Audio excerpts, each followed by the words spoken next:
예, 참으로 오랜만에 이 3시 예배에서 만나 뵙게 되는 것 같습니다. 한 3주 만인가요?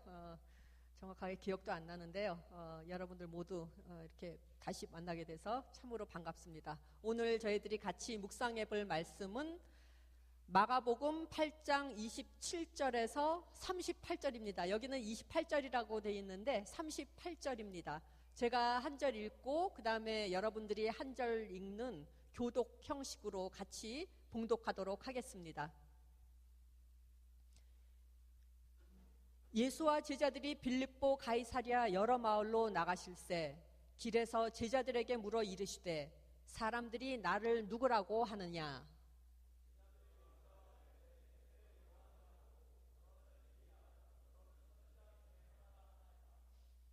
또 물으시되 너희는 나를 누구라 하느냐? 베드로가 대답하여 이르되 주는 그리스도시니이다 하매 인자가 많은 고난을 받고 장로들과 대제사장들과 서기관들에게 버림받아 죽임을 당하고 사흘 만에 살아나야 할 것을 비로소 그들에게 가르치시되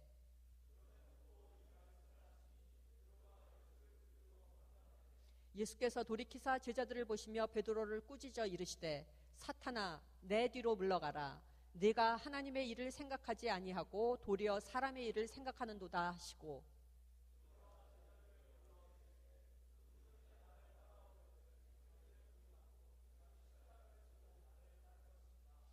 누구든지 자기 목숨을 구원하고자 하면 잃을 것이요 누구든지 나와 복음을 위하여 자기 목숨을 잃으면 구원하리라.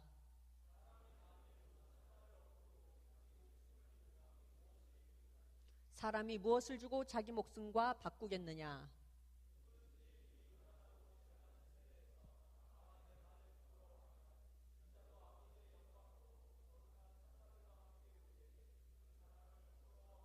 예, 아멘. 예, 저희들 거의 여기 앉아 계신 거의 모든 분들이 다 학교에 다니시는 분들인 것 같습니다. 아니면은 아니신 분들은 옛날에 학교 오랫동안 다니신 것 같은데요. 학교를 다니다 보면은 상을 많이 받습니다.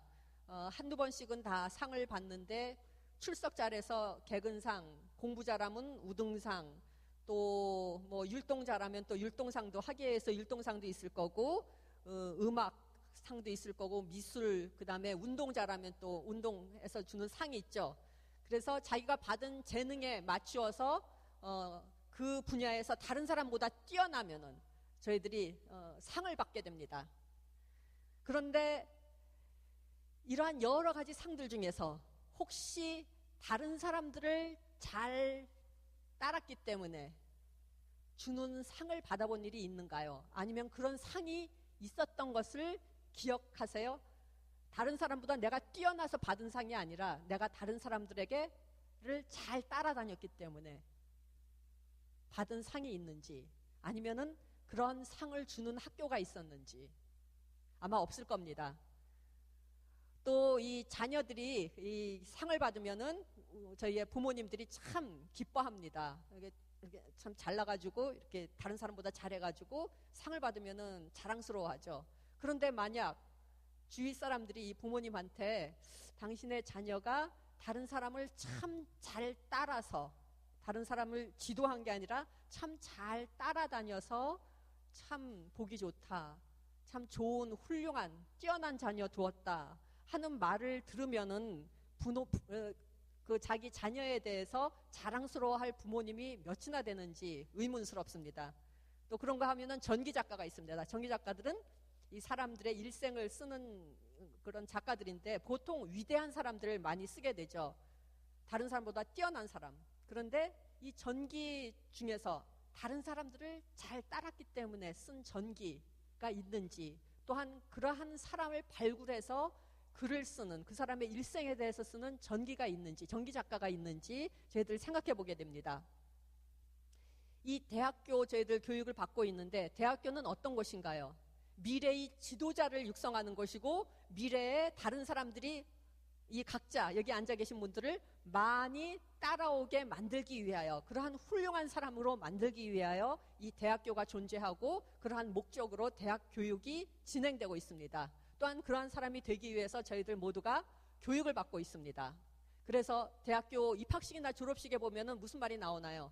흔히 나오는 말 중에 미래의 지도자, 미래를 이끌고 나갈 선도자, 선구자, 이런 말은 나오지만은 대학 교육 중에 아니면은 입학식이나 졸업식 아니면 어떤 예식 중에 미래의 다른 사람들을 잘 쫓아다닐 사람이라는 말을 들은 적은 아마도 한 번도 없을 것입니다. 저희들 모두가 우리 사회에서, 우리 사회뿐만이 아니라 이 세계 전체에서 따른다는 것, 다른 사람을 따라다니는 것, 이 따른다는 이 따름은 부정적 이미지가 참 많다고 생각합니다. 이게 긍정적이고 아마 아주 고무적인 일이라면은 따른다 하는 이런 말을 저희들이 교육을 받으면서 굉장히 많이 들었을 텐데 그런 말을 들은 기억이 별로 많지가 않을 것입니다. 다른 사람을 따르는 사람 하면은 어떠한 이미지가 드나요? 다른 사람들을 쫓아다니는 그러한 사람 하면은 지금 머릿속에 어떤 이미지가 드나요? 한마디로 줏대 없고 주관 없고 별 볼 일 없고 또 심지어는 패배자로 자기가 성공할 수 없는 사람, 삶에서 패배했기 때문에 다른 사람이나 쫓아다니는 사람, 이러한 생각을 하게 되는 경우가 많을 것입니다. 그런데 저희들 모두 인터넷 하고 있죠. 여기 앉아 계시는 모든 분들이 저보다 인터넷을 훨씬 더 통달하고 훨씬 더 이제 도사인 것 같은데, 제가 그래서 컴퓨터에 문제가 생기면 여러분들의 이제 도움을 많이 받습니다. 그런데 인터넷상에 보면은 따르는 사람이 되라고 부추기는 사이트, 아주 유명한 사이트, 여러분들 모두가 다 알고 있는 사이트가 하나 있습니다. 그게 무슨 사이트인가요? 몰라요? 따르는 사람, 다른 사람들을 따라다니는 사람, 그걸 부추기는 아주 격려하는 사이트가 하나 있는데 그게 뭐죠? 따른다 하는 걸 영어로 번역하면 뭐가 되나요? 따르다, 영어로 follow죠. 그럼 뭐예요? 무슨 사이트예요? 트위터죠. 예, 트위터가 있습니다. 그래서 트위터를 들어가 보면은 내가 누구를 팔로잉 하는지, 그리고 누가 나를 팔로우 하는지가 그 리스트가 쭉 나와 있습니다. 트위터를 보면은, 이 트위터에 한번 들어가 보면은 마치 이 온 세상이 어떻게 구성되어 있냐 하면은 팔로잉과 팔로우가 거미줄 같이 엮여져 있어가지고 세계 전체가 다 연결되어 있는 것 같습니다. 내가 누구를 팔로우하고 다른 사람들은 나를 팔로우하고, 이게 팔로우 따른다는 말이 굉장히 많이 이 트위터 사이트에 들어가면은 저희들이 볼 수 있는데요. 그런데 만약에 2000년 전에 인터넷이 있어서 트위터가 있었다 그러면은 어땠을까? 예수님이 살아계실 때 아마 세계상에서 가장 많은 팔로워를 가졌던 사람 중에 하나가 예수님이 아닐까, 이렇게 생각됩니다. 요새 가수 싸이가 아주 상당히 국제적인 인물이 돼가지고 트위터상에 보면은 많은 팔로잉 하는 사람이 있을 거라고 제가 생각을 하는데, 그보다도 훨씬 더 유명한 이 예수님께서 더 많은 팔로워를 가지고 계셨을 것입니다. 이 예수님께서 사역을 하시다가 이 유명해지신 이 정점에 이르러서 오늘 본문의 말씀을 하십니다. 예수께서 오늘 본문의 말씀에 보면은 제자들에게 물어 이르시되 사람들이 나를 누구라고 하느냐, 이러한 질문을 하실 때쯤이면은 이미 이 사회에서, 이 예수님의 주변 사회에서 많은 사람들이 예수님을 알고 있고 많은 사람들이 예수님을 따른다는 것을 여기서 암시하고 있습니다. 예수님께서 이렇게 질문하실 때 제자들이 여짜와 이르되 세례 요한이라 하고, 또 더러는 엘리야라고 하고, 또 더러는 선지자 중에 하나라 하나이다 하니까 예수님께서 다시 물으십니다. 너희는 나를 누구라 하느냐? 이 히라버 성서가 있습니다. 번역으로는 너희는 나를 누구라 하느냐, 이렇게 얘기하지만 이 히라버 성서에 보면은 이 히라버라는 말이 아주 재미있는 말입니다. 주어가 없어요. 우리나라 한국말에도 보통 보면은 한 문장 중에 주어가 없는 말이 많은데, 그 주어를 저희가 이제 추측을 하죠. 그런데 히라버 같은 경우에는 이 동사에 주어가 누구인지가 다 드러나 있기 때문에 굳이 주어를 쓸 필요가 없습니다. 그래서 히라버 문장의 거의 90% 이상은 주어가 없는 문장, 그래도 아무 문제가 없는 그러한 언어가 바로 히라버입니다. 그런데 히라버 문장을, 이 본문을 히라버 문장으로 읽으면은 너라는 보기 드문 대명사가 여기에 나옵니다. 너라는 대명사만 있는 것이 아니라 그 후에 그렇다면, 너는 그렇다면 나를 누구라고 하느냐. 그래서 히라보 문장으로 이 본문을 읽어보면은 너는, 그렇다면 너는 이라는 이 단어가 굉장히 크게 눈에 와닿으면서 나는 누구라고 하느냐, 너, 나가 뚜렷하게 대비되어 있습니다. 네가 있고 그렇다면 나는 누구이냐. 예수님께서 이 문장을, 이 말씀을 통해 말씀하시는 것은 너와 나의 관계에 있어서 이 관계가 바로 정립되려면은 먼저 이 관계가 올바르게 되도록 노력하는 것도 중요하지만은 이 관계가 바로 세워지고 바로 가기 위해서는 내가 누구인지 먼저 알아야 된다. 너는 누구냐? 그리고 그러한 너는 나를 누구라고 생각하느냐? 예수님께서 이 본문 속에서 이렇게 말씀하고 있습니다. 너희는 나를 누구라 하느냐? 너는 그렇다면 나는 나를 누구라 하느냐? 예수님께서 이 똑같은 질문을 저에게 하신다면은 목회자인 저는 이렇게 대답할 것입니다. 예수님은 목수이십니다. 제가 목사이기 때문에 발음이 비슷한 목수이십니다. 이렇게 대답하는 게 아닙니다. 목수들이 하는 일은 집을 짓는 일입니다.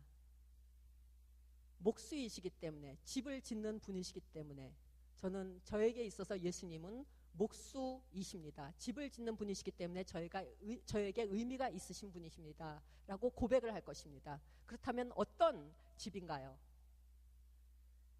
거기에 대한 대답을 하기 전에 먼저 엘레인 페이걸스라는 사람에 대한 이야기를 들려드리도록 하겠습니다. 이 엘레인 페이걸스는 누구냐 하면은 이 프린스턴 대학에서 이제 가르치는 유명한 교수입니다. 세계적으로 유명한 교수인데 어느 분야에서 유명하냐 하면은 그 고대 신약 시대에 보면은 영지주의라는 이단이 있었어요. 이 이단을 연구하는 학자로서는 세계에서 첫째 아니면 둘째 이렇게 손꼽히는 학자입니다.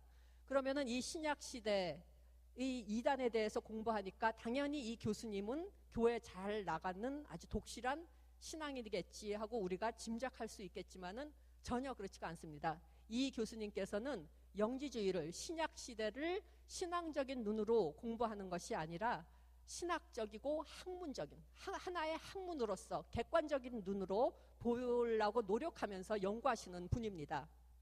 그래서 이 교수님께서는 어떻게 생각하시냐면은 교회란 것은 그냥 연약한 사람들, 어떻게 자기 홀로는 살지 못하는 사람들, 다른 사람들의 관심을 끌지 못하는 사람들이 모이는 그러한 집단이 모이는 것이 바로 교회라고 이제 생각하시는 분입니다. 그러니까 당연히 교회라는 데는 그 근처에 그 근처에 가보지를 못하셨습니다. 이러한 분이 신약 시대를 연구하는 세계적인 학자가 됐습니다.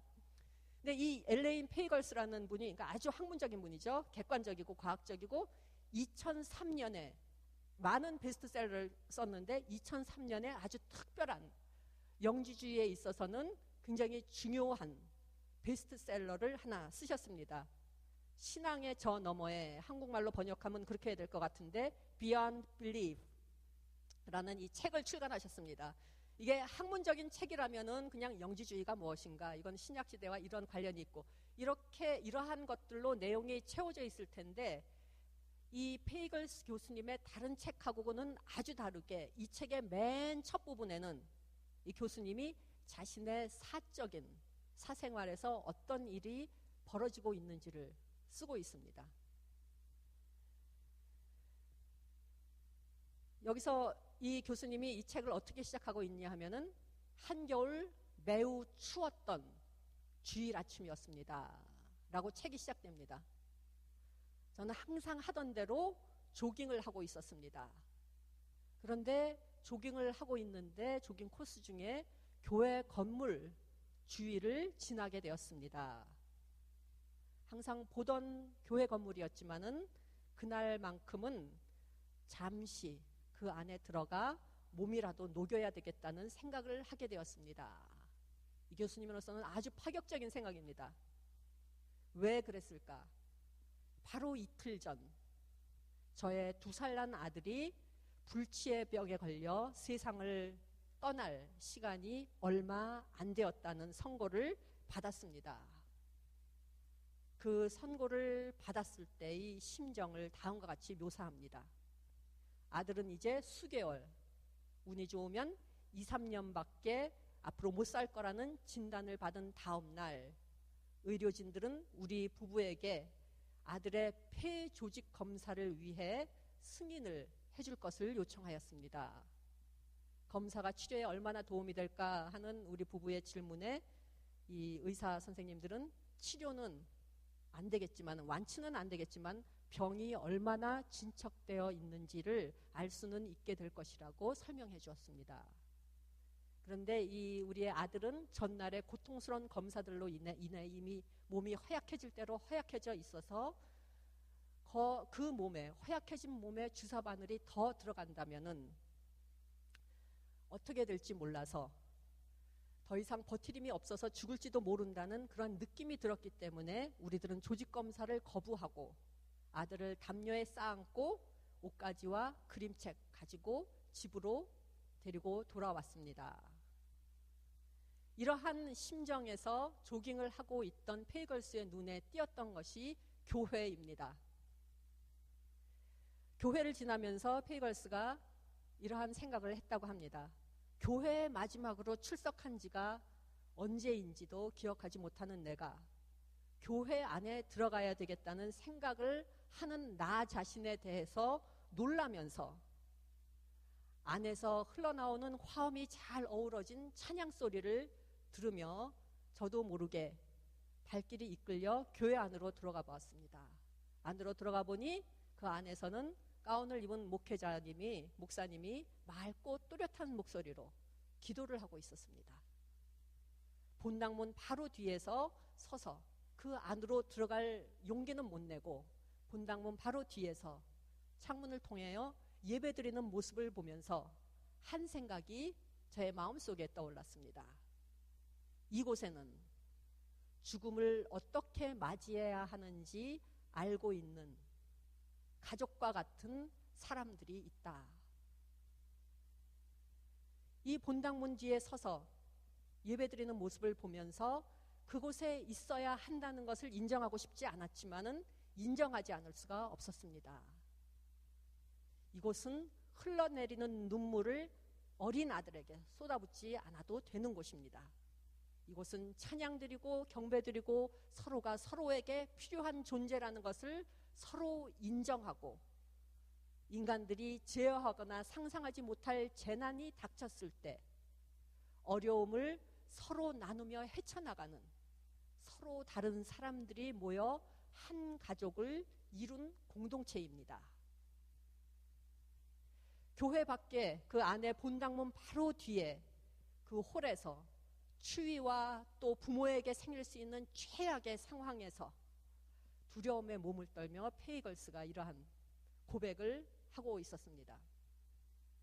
저에게 있어서, 목사인 저에게 있어서 예수님은 베드로의 고백과 같이 살아계신 메시아이기도 하지만 동시에 예수님께서는 저에게 있어서 교회를 세우는 목수이십니다. 그리고 저는 교회를 세우는데 사용되는 도구입니다. 저에게 있어서 교회 공동체를 세우는 것보다 세상에 더 값진 일은 없습니다. 저에게 있어서 예수님이 목수이라면 여러분에게 있어서 예수님께서 너는 나를 누구라 하느냐 이 자리에 오셔서 질문을 하신다면은 여러분들께서는 무엇이라고 대답하시겠습니까? 저에게 있어서는 교회 공동체가 가장 소중하기 때문에 그러한 대답을 합니다. 그렇다면은 교회란 어떤 곳인가요? 거룩한 사람들만 모인 곳인가요? 저희들 대부분이 그렇게 생각합니다. 하지만 제가 생각하는 교회는 완성된 완벽한 통합된 인격체들의 집합체가 결코 아닙니다. 이 교회란 것은 철학자들의 집합체도 아니고 신비자들의 집합체도 아니고 심지어는 착하고 선한 사람들의 집합체도 아닙니다. 그러면은 우리 앉은 모든 사람들을 착하지 않은 사람들로 본단 말인가? 그러한 뜻은 결코 아닙니다. 살아가다 보면 저희들은 착한 사람으로 착한 행동을 할 때도 있고 어쩌다 보면은 악한 마음을 품고 잘못된 행동을 할 때도 있습니다. 저희들은 완전히 선한 사람들이 아닙니다. 제가 생각하는 교회는 그러한 집합제의 모임이 아니라 부서지고 망가진 영혼들, 근심과 걱정을 가슴에 안고 살아가는 인격체들, 그리고 자신들이 좋은 사람이 못 된다는 것을 알고 있는 사람들이 모임이 바로 교회입니다. 각 단체마다 들어가기 전에 이제 그 회원이라는 게 있죠. 그래서 회원이 되려면은 여러 가지 심사를 하고 자격 요건을 갖추어야 합니다.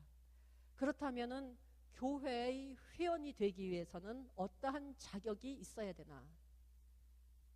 제가 생각하기에 이 교회란 것은 이 세상에서 유일하고 아주 독특하게 회원이 되기를 원하는 회원 후보자는 자신이 교회의 회원이 될 가치가 없는 사람이라는 것을 단 한 가지의 회원 자격으로 삼는 곳이 바로 교회입니다. 한마디로 죄인임을 고백하는 사람들의 모임이 바로 교회입니다. 그렇지만은 그리스도를 따르는 긴 여정에는 저희들 길벗이 필요하기 때문에 죄인들이고 망가지고 부서지고 부족한 것이 많고 때때로는 잘못된 일을 많이 하는 저희들이지만은 그러한 우리들이 서로 모여서 대화를 나누고 논쟁하고 사랑하고 보살피고 보살핌을 받고 그리고 내가 찬양하고 기도드릴 수 없는 날에도 그러한 입에서 기도의 문이 하나도 기도 그 어구가 하나도 나오지 않을 때가 있습니다. 그럴 때가 있을지라도 내 옆에 있는 사람들이 대신 나를 위하여 기도해 줄 수 있는 그러한 사람들이 있다는 것을 아는 곳, 그러한 곳이 바로 교회입니다. 하나님께서는 바로 이곳에 교회가 세워지기를 원하셨습니다.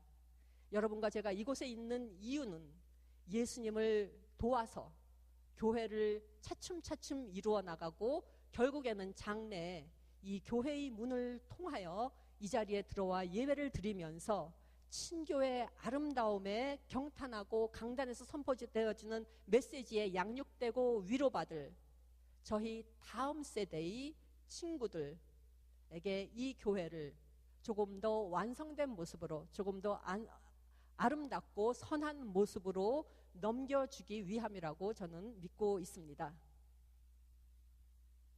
주님을 도와 교회를 이루어가는 사람들, 이것이 바로 제가 생각하기에는 하나님께서 가장 원하시는 것을 실천하면서 살아가는 사람들입니다. 저는 이것이 바로 예수님께서 오늘 본문 중에 말씀하신 자기를 부인하고 십자가를 지고 주님을 따르는 삶이라고 믿습니다. 교회를 이루며 살아가는 사람들, 이것을 실천하며 살아가는 사람들은 세상 사람들이 불가능하다고 생각하는 일을 가능한 일로 만들면서 살아갑니다. 무엇이냐 하면은 사랑입니다.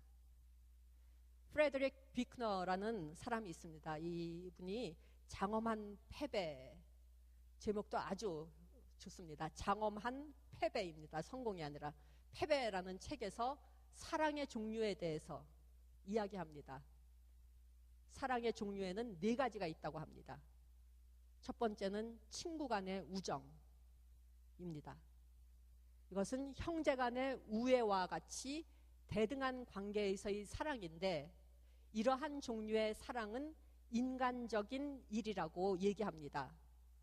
이것은 사랑스러운 것을 사랑하는 것인데 세계 사람들은 이러한 사랑을 볼 때 그러한 사랑하는 모습을 보고 미소를 짓는다고 합니다.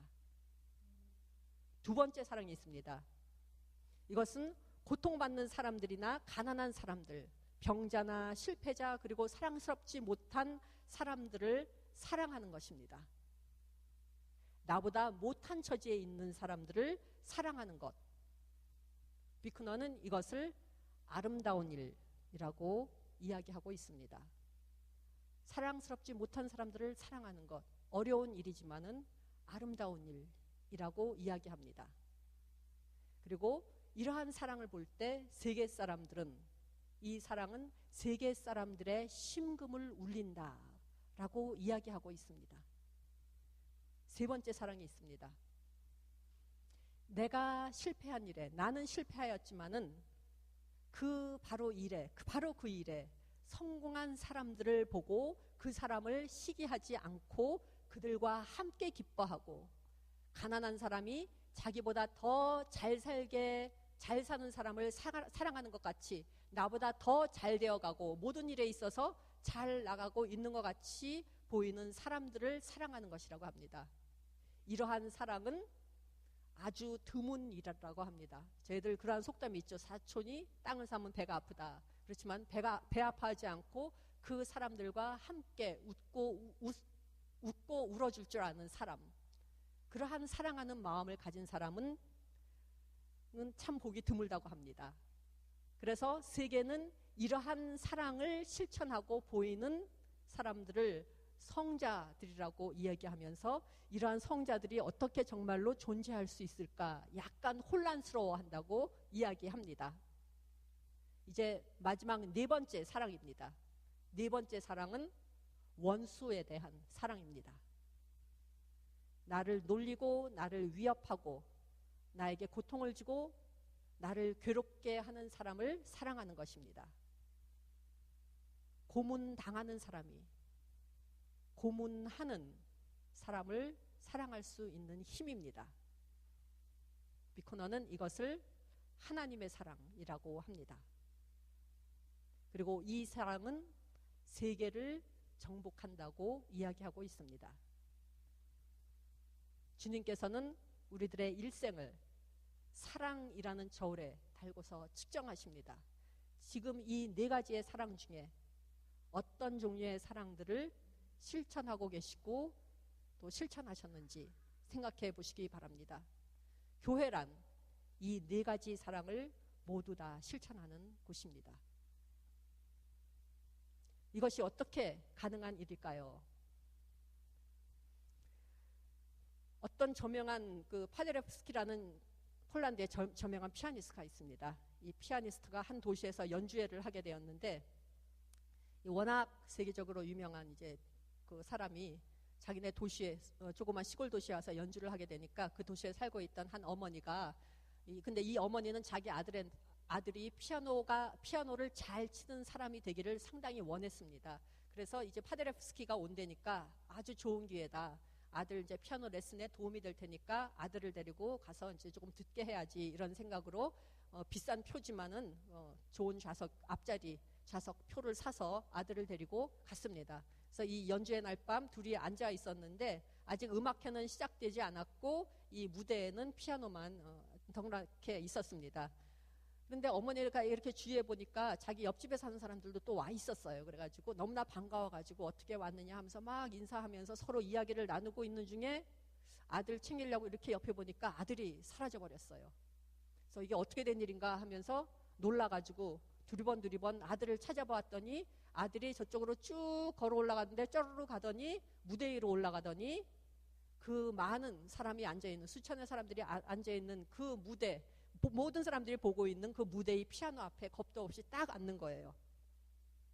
그러더니 이제 피아노가 열려져 있으니까 그때부터 이제 자기가 배우고 있는 곡을 너무나 어리니까 정말 모릅니다. 치기 시작합니다. 그 곡이 뭐냐 하면은 반짝반짝 작은 별 하나하나 이렇게 치기 시작하니까 모든 사람들이 그걸 보고서 파데레프스키의 이 진짜 정말 엑셀런트한 연주를 들어온 사람이 지금 국민학교 초등학생이나 치는 것 같은 반짝반짝 작은 별 치고 있으니까 막 야유를 보내면서 빨리 무대에서 내려와라. 저 엄마는 부모는 도대체 어떤 사람이냐 막 이렇게 야유를 퍼붓고 있었습니다.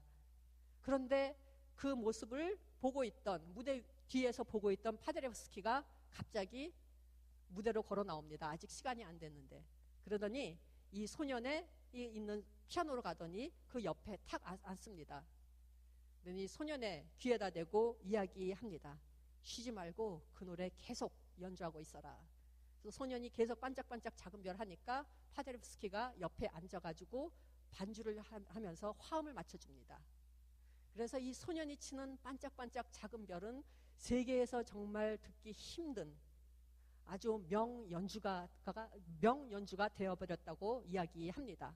이 관중들은 이 파데레프스키와 이 소년이 합주를 하는 이 연주를 숨죽인 듯이 아주 쥐죽은 듯이 아주 조용히 듣고 있다가 곡이 끝나자 우레와 같이 큰 박수를 보냈다고 합니다. 그런데 이 연주가 끝난 다음에 소년이 한 말이 걸작입니다. 내가 이러한 연주를 할 수 있으리라고는 나도 진짜 몰랐네. 소년이 너무나 어려가지고 어떻게 그렇게 웅장한 음악이 나올 수 있는지조차도 잘 깨닫지 못한 것 같습니다. 이와 똑같습니다. 저희들 원수를 사랑하라는 이 어려운 말 실천하기가 참 어렵습니다.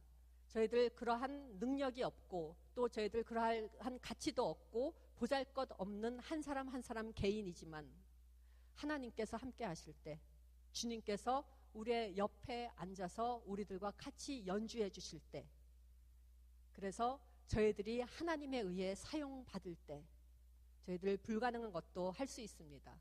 원수 사랑까지도 저희들 실천할 수 있습니다. 지금 이 자리에 주님께서 찾아오셨습니다. 그리고 여러분들의 귀에 대고 지금 속삭이십니다. 쉬지 말고 지금 치고 있는 그 노래를 계속 연주하렴.